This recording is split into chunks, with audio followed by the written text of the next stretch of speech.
بسم اللہ الرحمن الرحیم۔ السلام علیکم۔ آپ سن رہے ہیں کتاب میں نے ڈھاکہ ڈوبتے دیکھا، تحریر صدیق سالک، آواز محمد وسیم، پیشکش national audio library for the blind.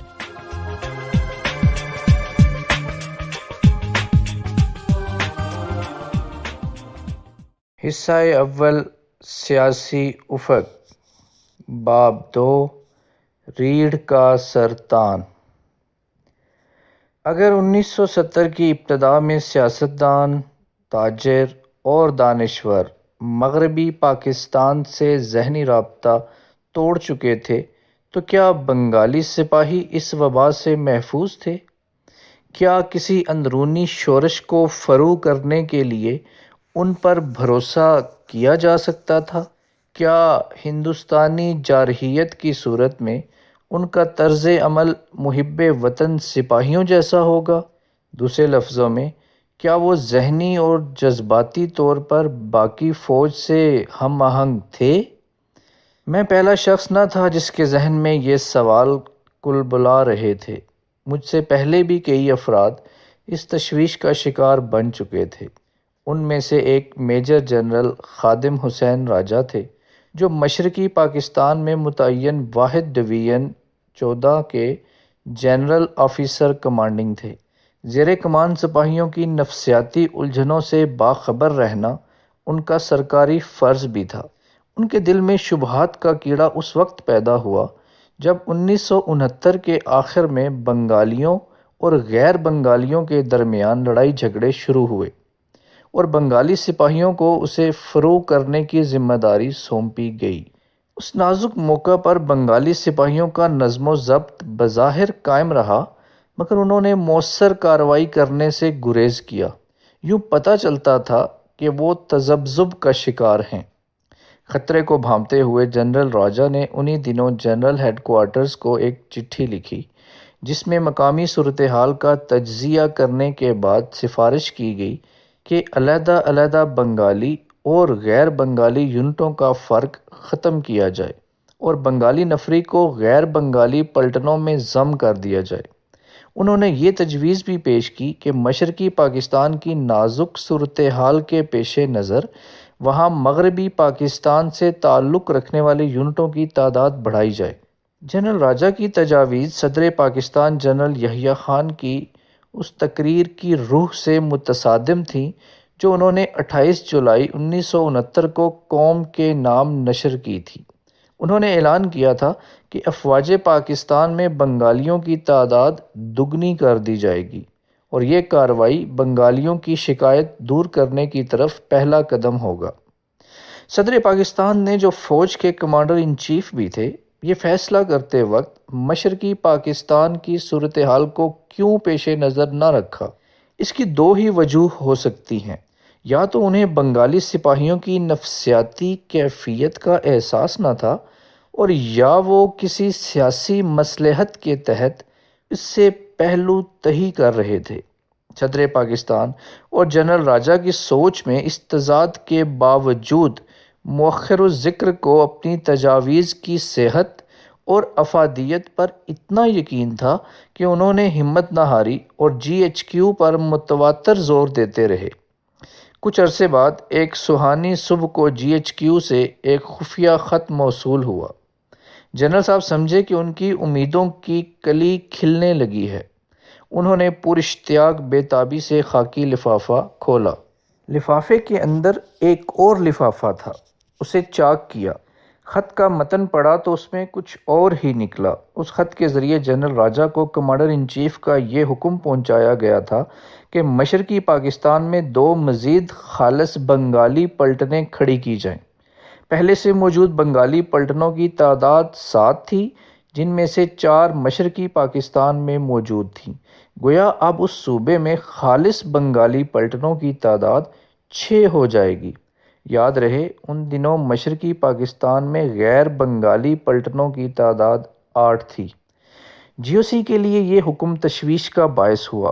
انہوں نے اس مسئلے پر مزید سوچا اور طے کیا کہ اس سلسلے میں مزید خط و کتابت بے اثر ہوگی۔ اس لیے خود جا کر اس حکم کے خطرناک مضمرات سے جی ایچ کیو کو آگاہ کرنا ضروری ہے۔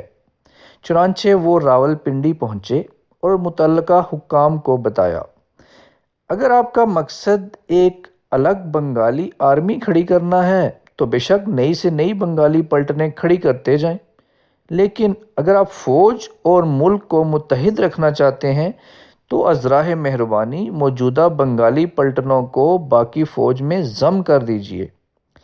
جب یہ نقطہ نظر صدر پاکستان کو پیش کیا گیا تو وہ سوچ میں پڑ گئے۔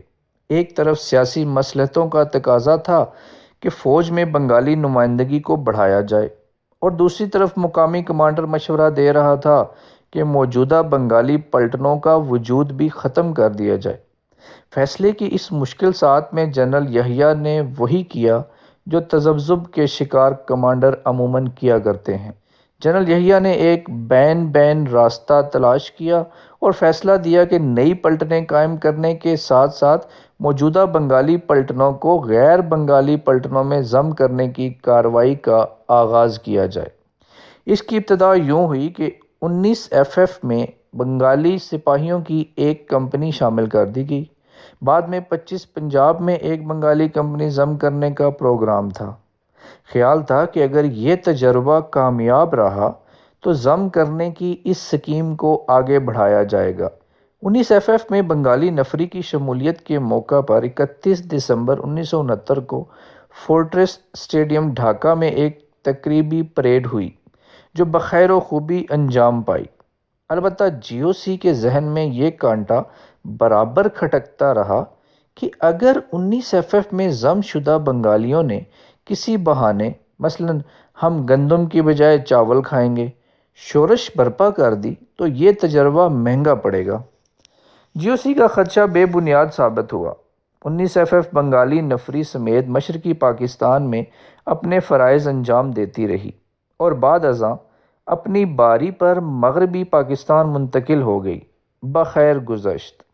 اس کامیاب تجربے کے باوجود ضم کرنے کی اسکیم آگے نہ بڑھ سکی، کیونکہ اس بارے میں صدر مملکت نے زبانی آہستہ روی کا حکم دے رکھا تھا۔ یہ تو تھی روداد ادغام کی پالیسی کی۔ اب ذرا بنگالی نفری کو دگنا کرنے کے حکم کا حال بھی سن لیجئے۔ اس حکم پر بڑے زور و شور سے کارروائی شروع ہوئی۔ ابلاغ عامہ کے ذرائع کو اس کی تشہیر کے لیے خصوصی احکام جاری ہوئے۔ لڑھکتے لڑھکتے ایک حکم مجھ تک بھی پہنچا، کیونکہ میں بھی اشتہاری مشینری کا ایک ادنا سا پرزہ تھا۔ حکم ہوا، اس مہم کو مقبول بنانے کے لیے ایک اخباری مضمون لکھو۔ میں اس حکم کو پلے باندھے چٹاگانگ پہنچا، جہاں ایسٹ بنگال رجمنٹ کا سینٹر تھا۔ ضروری کوائف وہیں سے مل سکتے تھے۔ وہاں پہنچا، سینٹر کمانڈنٹس اپنے دفتر کے باہر پوربہار چمنستان میں دھوپ سینک رہے تھے، جن کو اپنی بنگالی قومیت کا احساس اور مجیب الرحمن کے ذاتی قرب پر بہت فخر تھا۔ وہ لان میں بار بار پنجوں کے بل کھڑے ہو کر اپنے آپ کو اوپر کی طرف کھینچتے۔ بظاہر یہ جسمانی ورزش کی عمدہ عادت تھی، لیکن شاید اس کے پیچھے کوئی نفسیاتی الجھن تھی جو میری موجودگی 6 فٹ قد میں اور شدید ہو گئی تھی۔ کرنل صاحب نے میری آمد کا مقصد جانتے ہی دو ٹوک کہا، بنگالیوں کا کوٹا دگنا کرنے کا کیا ڈھنڈورا پیٹنا چاہتے ہو؟ چھوڑو اس کو، کیونکہ اگر صدر کے حکم پر 100% عمل ہو جائے تو بھی افواج پاکستان میں بنگالیوں کی تعداد بمشکل 15% ہو جائے گی، حالانکہ وہ قومی آبادی کا 56% ہیں۔ کرنل موجمدار سے کوئی آدھ پون گھنٹہ بصیرت حاصل کرنے کے بعد میں ان کے دفتر سے نکلا اور ایک اور مغربی پاکستانی دوست کے ہاں گیا۔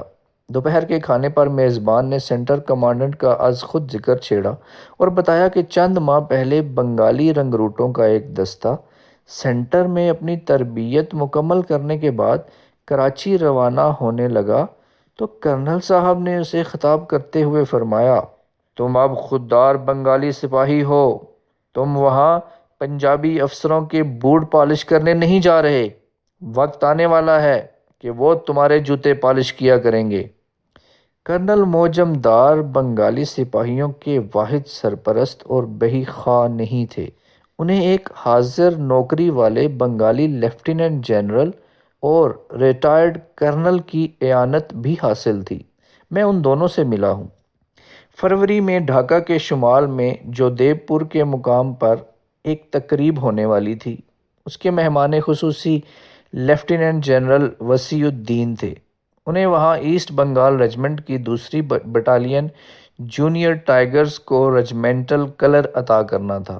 جنرل وسیع الدین اس رجمنٹ کے کرنل کمانڈنٹ یعنی اعزازی سرپرست تھے، لیکن اس کے اصل سرپرست کرنل M.A.G. عثمانی تھے، جو فوج سے ریٹائر ہو کر عوامی لیگ کی سیاست میں سرگرم حصہ لیتے تھے۔ بعد میں وہ عوامی لیگ کے ٹکٹ پر قومی اسمبلی کے رکن منتخب ہوئے اور مجیب کی کابینہ میں وزیر بنے۔ جنرل وسیع الدین اس تقریب کے سلسلے میں مغربی پاکستان سے ڈھاکہ پہنچے تو 14 ڈویژن کے آفیسرز میس میں ٹھہرے۔ انہوں نے مجھے طلب فرمایا۔ کرنل عثمانی بھی موجود تھے۔ جنرل صاحب نے اپنی تقریر کا مسودہ مجھے دیا تاکہ تقریب سے پہلے اس کی نقلیں بنوا لی جائیں۔ میں تقریر لے کر واپس آ گیا۔ اگلے روز پھر بلایا گیا اور اس بار ایک نئی تقریر میرے حوالے کی گئی۔ حکم ہوا کہ پہلی تقریر منسوخ، نئی تقریر طبع کرائی جائے۔ میں نے دونوں تقریروں کا موازنہ کیا۔ پتہ چلا کہ دوسری تقریر میں کرنل عثمانی کی خدمات کو زیادہ صراحت سے سراہا گیا ہے اور تمام بنگالی سپاہیوں سے کہا گیا ہے کہ آڑے وقت میں ان کی رہنمائی پر بھروسہ کریں۔ تقریب کے بعد اس تقریر کی چھپی ہوئی نقلیں ملک کے دونوں بازوؤں میں تمام بنگالی فوجیوں میں تقسیم کی گئیں۔ کرنل عثمانی منحنی جسم، پست قامت، سن خوردہ شخص تھے۔ ان کے سیاہ چہرے پر سفیدی کا واحد نشان مونچھوں کا گچھا تھا جو ان کے رخساروں کے غالب حصے پر پھیلا ہوا تھا۔ کرنل صاحب کے دیرینہ دوست مذاق سے کہا کرتے کہ مونچھوں سے لٹکا ہوا شخص دیکھنا ہو تو عثمانی کو دیکھ لو۔ بحران میں کرنل عثمانی کے کردار کے بارے میں مفصل ذکر آگے آئے گا۔ کرنل ریٹائرڈ عثمانی، کرنل موجمدار اور جنرل وسیع الدین بنگالی سپاہیوں اور افسروں میں خاصا اثر و رسوخ رکھتے تھے۔ میجر جنرل خادم راجہ اس صورتحال سے پوری طرح آگاہ تھے۔ وہ جانتے تھے کہ بنگالی سپاہی اب ایسی ذہنی کیفیت میں ہیں کہ وہ اپنے گرد و پیش کے سیاسی حالات نظر انداز نہیں کر سکتے۔ جنرل صاحب کے سامنے یہ مثال موجود تھی کہ تحریک پاکستان کے دوران متحدہ ہندوستان میں مسلمان فوجی قائد اعظم محمد علی جناح کے ساتھ جذباتی وابستگی رکھتے تھے اور ان کی ہمدردیاں آزادی کے پروانوں کے ساتھ تھیں۔ اگر اس سیاسی احساس کے باوجود آزادی ملنے تک ان کا ڈسپلن قائم رہا تو اس کا ہرگز یہ مطلب نہیں کہ سیاسی مدوجزر کے باوجود بنگالی سپاہیوں کا نظم و ضبط غیر معینہ عرصے تک قائم رہ سکے گا۔ جنرل راجہ کے اندیشوں کی ایک بنیاد اگرتلہ سازش تھی، جس میں ایک فوجی پلان بھی شامل تھا۔ جنرل راجہ کے مطابق اس پلان کے 3 حصے تھے: تمام یونٹوں کے اسلحہ خانے لوٹنا، غیر بنگالی فوجیوں کو غیر مسلح کرنا اور چھاونیوں پر قبضہ جمانا۔ اس صورتحال سے نپٹنے کے لیے جنرل راجہ نے کسی سرکاری کام کے بہانے اپنے بریگیڈ کمانڈروں کو، جو اتفاق سے غیر بنگالی تھے، ڈھاکہ طلب کیا، انہیں امکانی خطرے کے بارے میں اعتماد میں لیا اور ہدایت کی کہ وہ احتیاطاً اپنی یونٹوں کا کچھ اسلحہ بیرکوں میں رکھیں تاکہ آڑے وقت کام آ سکے۔ جنرل راجہ نے مجھے بتایا، یہ مسئلہ اتنا نازک تھا کہ میں اسے احاطہ تحریر میں نہ لا سکا۔ GOC کے ان خدشات میں حقیقت کا کوئی عنصر تھا یا وہ محض ایک پنجابی جرنیل کے دماغ کا فطور تھا؟ کہیں ایسا تو نہیں کہ جنرل صاحب کے دل میں پیدا ہونے والے وسوسے خدشات کو جنم دے رہے تھے؟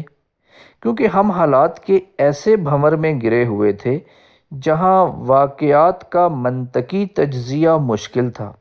مثلا ایک دن یوں ہی میں اپنے دفتر سے نکلا اور ٹہلتا ٹہلتا ایک بنگالی افسر کے دفتر چلا گیا۔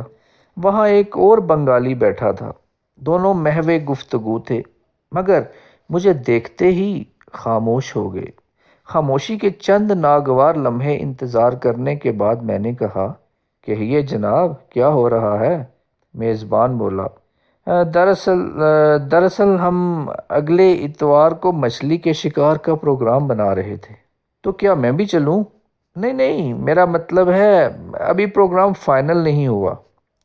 بات ختم ہو گئی، مگر جوابوں کے انداز سے مجھے شک گزرا کہ وہ در حقیقت مجیب کے بنگلہ دیش کی باتیں کر رہے تھے اور مجھے دیکھ کر مچھلی کا ذکر لے بیٹھے۔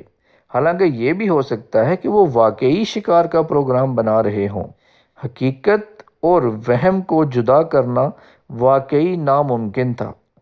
اس اندھیرے میں بصیرت حاصل کرنے کے لیے میں نے لیفٹیننٹ جنرل صاحبزادہ یعقوب علی خان سے ملاقات کی اور اس خدشے کا اظہار کیا کہ شاید بنگالی اور غیر بنگالی افسروں کے درمیان اعتماد کا پل ٹوٹ چکا ہے۔ جنرل یعقوب، جو مجھ سے زیادہ باخبر اور دانش مند تھے، اپنے رد عمل کو پی گئے۔ انہوں نے مجھے بٹھایا اور ایک پرمغز فلسفیانہ خطبے سے میری تواضع کی۔ میں اپنے وسوسے لیے واپس چلا آیا۔ شاید جنرل یعقوب اور میں فوجی افسروں کے دو طبقوں کی نمائندگی کرتے تھے۔ مجھ جیسے جونیئر افسروں کو اپنے کم تجربے اور محدود معلومات کی بنا پر رائی بھی پہاڑ نظر آتی تھی، اور جنرل صاحب جیسے ذہن رسا رکھنے والوں کو پہاڑ بھی رائی لگتا۔ حقیقت تک پہنچنے میں ایک دشواری یہ بھی تھی کہ ہر چیز بظاہر ڈسپلن کے بھاری خول میں لپٹی ہوئی تھی۔ یہ خول ابھی قائم تھا۔ اس میں شگاف ڈالنے کے لیے عوامی لیگ کے پاس انتخابی سرگرمیوں کے 8 مہینے باقی تھے۔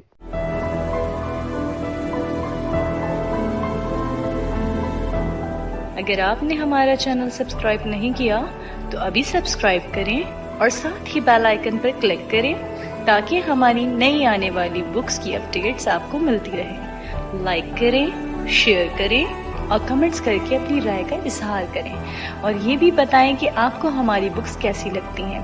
مزید معلومات اور ڈسکشن کے لیے ڈسکرپشن میں دیے گئے لنک پر کلک کر کے ہمارا واٹس ایپ گروپ جوائن کریں۔ شکریہ۔